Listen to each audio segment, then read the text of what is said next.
ये बात सच है ना, आप सबको जानते हैं। आपको ये भी पता है कि ज़्यादा फ़ोन चलाना, समय की बर्बादी करना या फिर ज़रूरी कामों को कल पे टालना, ये सब की सब एक बहानेबाजी है। लेकिन अफसोस की बात यह है कि आप सब कुछ जानने के बावजूद भी हमेशा इस तरह की गलतियाँ करते हो। जो ज़िंदगी में आपकी जिम्मेदारियाँ हैं, जो आपको काम दे रखा है, आपको उसमें मन नहीं लगता।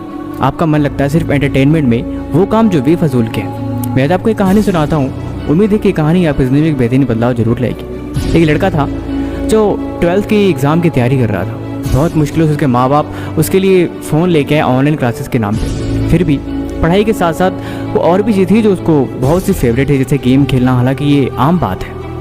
एक दिन ऐसे ही बैठ के उसके पापा देख रहे थे कि वो ज़्यादा से ज़्यादा वक्त अपनी फ़ोन में गुजारता है। उन्होंने 1-2 बार डांटा भी, लेकिन उससे कोई फ़र्क नहीं पड़ा। एक दिन उसके पापा ने कुछ ज़्यादा ही गुस्से में बोल दिया। वो गुस्से के कारण घर से चला गया और सोचा कि आज मैं घर छोड़ के चला जाता हूँ, मैं आऊँगा ही नहीं, कहीं बाहर ही चला जाऊँगा, क्योंकि आजकल सोच ऐसी ही है। गुस्से में घर से बाहर निकल तो गया कि अब मैं घर तब तक नहीं आऊँगा जब तक कि कुछ कर नहीं लेता। हालांकि उसने पढ़ाई अभी कंप्लीट नहीं करी थी अपनी। निकलते हुए शाम हो गई। उसको नदी किनारे बैठा अपने फ़ोन में चला रहा था। थोड़ी देर बीता तो उसके फ़ोन की बैटरी डाउन हो गई। शाम हो गई थी, एक्चुअल में अंधेरा होने वाला था। उसने देखा कि बगल में शायद कोई थैला पड़ा हुआ है, शायद कोई मुसाफिर का गिर गया हो, ऐसा उसे मालूम हुआ। उसने उस थैले को उठाया तो देखा तो उसमें कुछ पत्थर थे।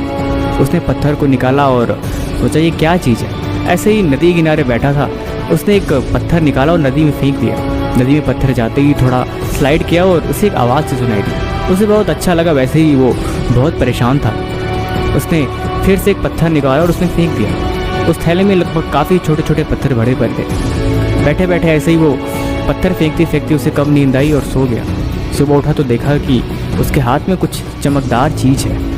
उसने देखा तो एक्चुअल में कोई पत्थर नहीं था, एक स्टोन था, डायमंड या फिर हम कह सकें कीमती पत्थर थे जो अक्सर आभूषण, गहने या फिर उस तरह की चीज़ों में इस्तेमाल किए जाते थे। वो देख के हैरान रह गया, कितने चमकदार और कीमती पत्थर।